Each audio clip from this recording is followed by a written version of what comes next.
Muito bem, este é o Conexão Futura aqui na tela do seu canal Futura na TV e também no nosso site, basta acessar aí futura.org.br/Conexão Futura. Aqui você encontra os nossos episódios mais recentes para assistir quantas vezes quiser e acompanhar também nossas novidades nas redes sociais. E faltam poucos dias para encerrar o prazo de entrega da declaração do Imposto de Renda em 2016, que termina aí no próximo dia 29 de abril. A expectativa da Receita Federal é receber 28 milhões e meio de declarações. Mas até o dia 18 de abril, menos da metade havia sido entregue pelos contribuintes. O preenchimento da declaração é online, pelo site da Receita Federal você consegue baixar os programas.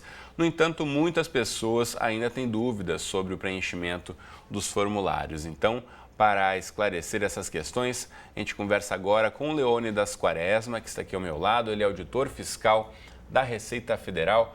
Leônidas, bem-vindo à Conexão. Tudo bem com você? Tudo ótimo, graças a Deus. Bom, pela sua experiência, a gente sabe aí, já mencionei que boa parte dos brasileiros não declararam.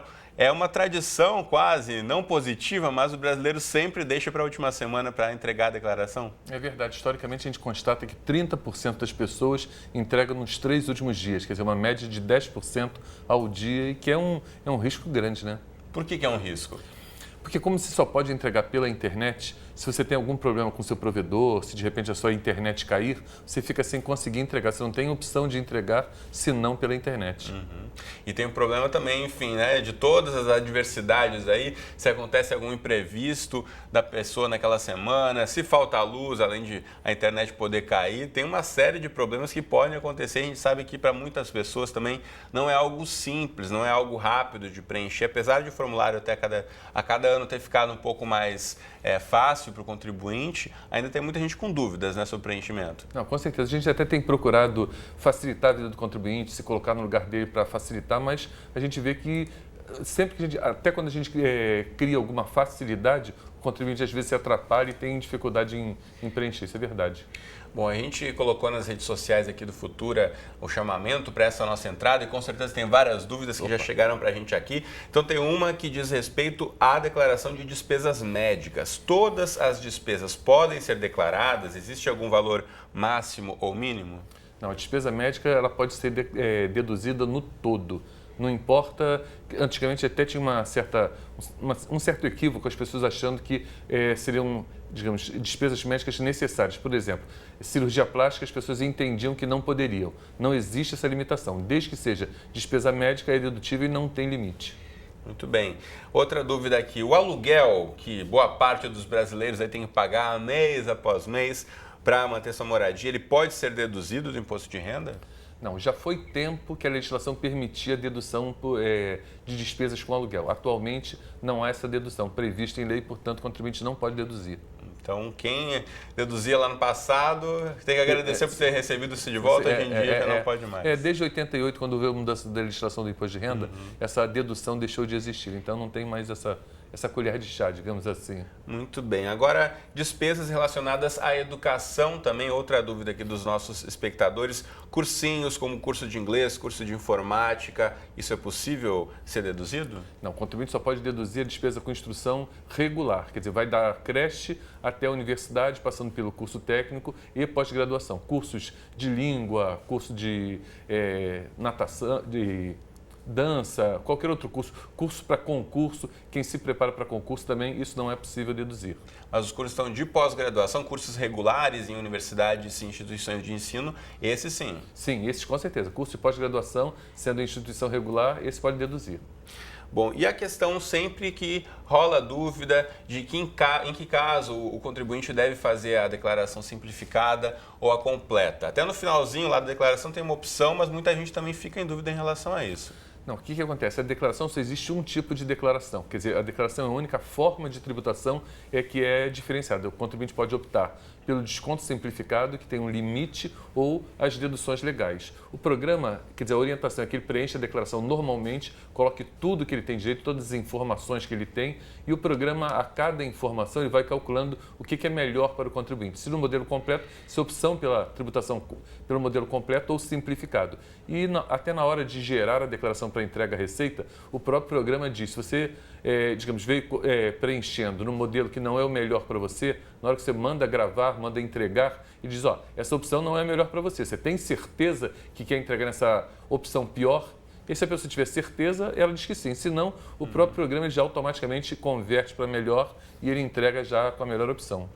Bom, e quando a pessoa aí não tem que pagar nenhum imposto a mais, vem aquela boa notícia da restituição. Sim. E aí qual é o prazo? Depende do que para a pessoa receber a restituição antes ou no prazo mais avançado? Bom, o prazo de pagamento da restituição depende da data de entrega. A Receita prioriza os idosos e os deficientes. O contribuinte pode marcar lá na declaração se alguma das pessoas que constam na declaração tem alguma necessidade especial, se tiver, é dado prioridade a essas pessoas, ou os idosos maiores de 65 anos. Quer dizer, depois dos idosos, vem por ordem de entrega. Quem entregar primeiro, recebe primeiro. Bom, uma outra dúvida muito frequente, a gente tem visto aí crescer nos últimos anos o número de microempreendedores individuais, né? Os empreendedores aí que têm um pequeno negócio, não chegam a ter funcionários e tal, eles têm que fazer uma declaração separada para a empresa ou a própria declaração pessoa física vale? Como solucionar esse caso? Não, são duas declarações diferentes. Ele presta contas do rendimento que ele teve no MEI, que é a declaração do MEI, e a declaração da pessoa física se ultrapassar o limite a gente chama o lucro dele for maior do que o lucro presumido, isso ele vai constar na declaração dele como distribuição de lucro. Até o limite do lucro presumido, esse rendimento é isento. São duas declarações separadas. Nesse caso, preciso muitas vezes a ajuda de um contador, algum especialista na área. Não precisa não, é bem simples. Normalmente quem faz essa declaração... É difícil encontrar alguém que realmente, digamos, consiga ter mais lucro do que o lucro presumido. Porque o MEI é bem limitado, o máximo de faturamento que ele tem é 60 mil por ano, quer dizer, dá 5 mil reais por mês, excluído o que ele gastou para poder ter aquele rendimento, o que sobra mesmo é relativamente pouco. Bom, outra dúvida em relação a quem paga a pensão alimentícia para os filhos. Essa pensão, quando é paga diretamente, não é deduzida em folha, ela pode ser deduzida? Pode. A única exigência para você deduzir a pensão alimentícia é que ela tenha sido homologada por um acordo judicial. Ou, se você não tem filho, por uma escritura pública de separação. Você não pode deduzir se você pagar por liberalidade. Você se separou, digamos, ficou com pena da mulher, achou que ela estava mal, coisa tal, não quer comprometer a sua renda, mas prometeu pagar alguma coisa a ela. Isso que você pagar sem estar obrigado, isso não é dedutível. Isso a gente chama de liberalidade. Em relação à compra de bens, né? Ou a pessoa comprou um carro, conseguiu dar entrada no financiamento de um imóvel, por exemplo, a pessoa tem que declarar em relação a esse ano, né? Se foi comprado esse ano, vai declarar no ano que vem. Isso. Ele declara sempre no ano em que fez a aquisição. Por quê? Porque você tem que justificar seu enriquecimento. Se você compra um bem, por hipótese, um automóvel, digamos aí, 50 mil reais no automóvel, se você compra num ano e não declara naquele ano, pode ser que no ano seguinte você não tenha disponibilidade financeira para justificar a compra daquele automóvel. Então, o ideal é que você declare no ano que você compra, quer dizer, o correto, você declara no ano que você compra. Se você precisar financiar, você coloca em dívidas de R$11 o valor da sua dívida. Se não, coloca o valor do bem lá e pronto. Sendo que, no caso de imóvel, quando você compra, se você não compra esse imóvel à vista, compra financiado, é um pouco diferente. Você vai agregando a cada ano o valor que você pagou naquele ano. Por hipótese, você comprou um imóvel que na escritura ele custou R$300 mil. Você deu 20 mil de sinal e pagou mais 5 de prestações naquele ano. Então, naquele ano, ele custou 25 mil reais. No ano seguinte, você pagou mais 10 de prestação, o valor do imóvel já passa a 35, e assim sucessivamente, até que você complete o financiamento. Então, você só declara o valor que você já pagou, indiferente se o valor do bem é muito maior. Sim, exatamente. Se você comprou, digamos, esse imóvel financiado, você vai agregando o valor na medida que você vai pagando. Bom, e a questão de a pessoa ter recebido um presente muitas vezes ou ganhou alguma coisa de herança, isso também tem que ser declarado, né? Não pode ser deixado de lado ou esquecer de declarar algum bem que você recebeu. Não. Por quê? Porque você precisa justificar o seu enriquecimento. Se você recebe alguma coisa de herança ou doação, isso é rendimento isento. Quer dizer, você não vai pagar imposto sobre isso.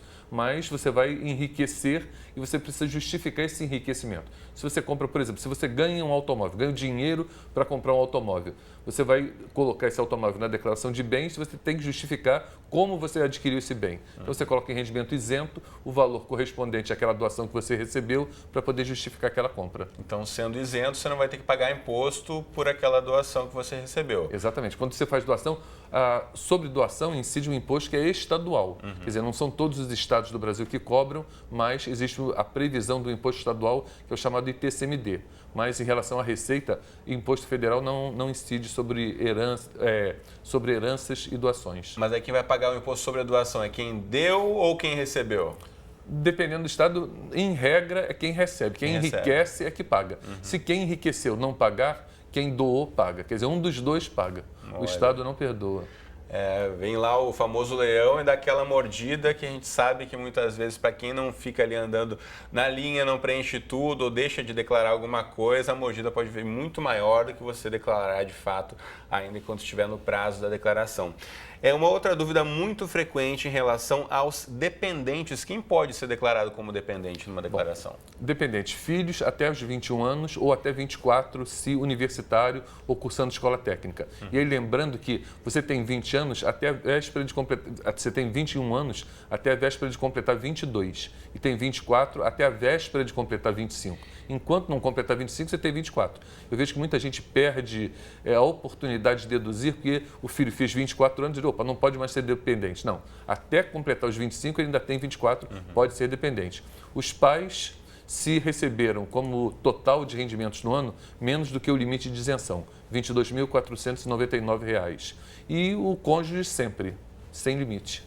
Bom, e o filho, no caso de já estar trabalhando, isso impede de ser colocado como dependente? Se ele tiver até 24 anos e for universitário, não. Só que você tem que fazer a conta para ver se é mais vantajoso você tê-lo como dependente ou não. Quer dizer, se o rendimento que ele obteve ao longo do ano for maior do que as deduções que você tem direito relativas a ele, instrução, dependente, despesa médica, plano de saúde, se o rendimento for maior do que as deduções, não vale a pena você colocá-lo como dependente. É melhor, digamos, ele fazer a declaração separado, se estiver obrigado, ou ele não faz a declaração.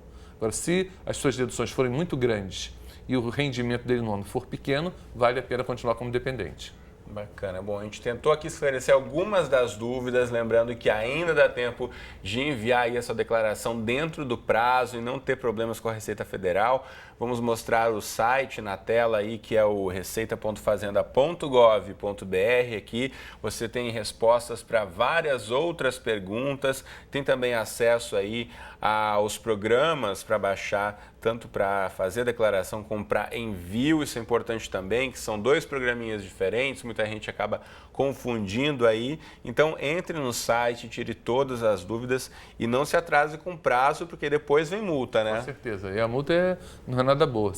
No mínimo R$ 165,00 ou 1% sobre o imposto devido. E não é o resultado da declaração. Eu vejo que muita gente se engana, acha que não, eu vou ter restituição, não me importa que eu atrase, não vou ter multa. Não, a multa vem antes do resultado da declaração. Então, a pessoa pode ter restituição e ter o imposto devido alto, e aí a multa fica salgada.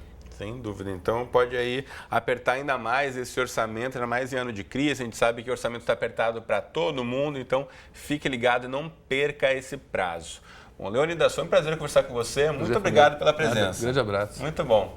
Você de casa, fique ligado que a gente volta daqui a pouquinho com Conexão Futura, falando sobre saúde da mulher, endometriose, essa doença que atinge cerca de 6 milhões de mulheres só aqui no Brasil. De acordo com a Associação Brasileira de Endometriose, 30% delas têm chances de ficarem estéreis. Então a gente conversa aqui sobre tratamento para essa doença. Então fique ligado, voltaremos já com Conexão Futura.